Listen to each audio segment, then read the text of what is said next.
Friends, welcome to Sumathi water channel. இன்றைக்கி பார்த்திங்கன்னா மேலே கார்டனுக்கு வந்தாச்சு.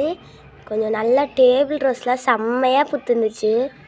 பாருங்க, ரொம்ப நாளாக வீடியோ போடல, இன்றைக்கி தான் வீடியோ நிறைய பூ செம்மையாக பூத்துருந்துச்சு. வந்தோடனே எனக்குலாம் செம்ம சர்ப்ரைஸாக இருந்துச்சு. ரொம்ப நல்லா இருந்துச்சு. அழகாக நல்ல திக் பிங்க்கில் இருந்துச்சு. அப்புறம் இது எப்பயும் போல் திருநீர் பத்தின செடி. கத்தாழை பாருங்கள் எவ்வளோ பெருசாக வந்துருச்சு. செம்மையாக இருக்குது. கற்றாழை செம்மையாக இருக்குது. ஹார்டாக சூப்பராக இருக்குது. இங்கேயும் நல்லா செம்மையாக இருக்குது. இது பூ பூத்த கற்றாழை. இப்போ பார்த்திங்கன்னா இங்கே ஒரு சீத்தாப்பழம் இருந்திருக்கு. இந்த சீத்தாப்பழம்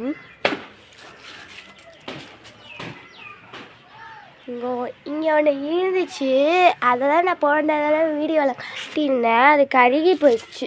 இதுதான் அழகாக நல்லா வந்திருக்கு. இது கொஞ்சம் அப்படியே பழுக்கிற ரேஞ்சுக்கு வந்திருக்கு. பழுத்தோடனே நான் வீடியோ போட்டேன்.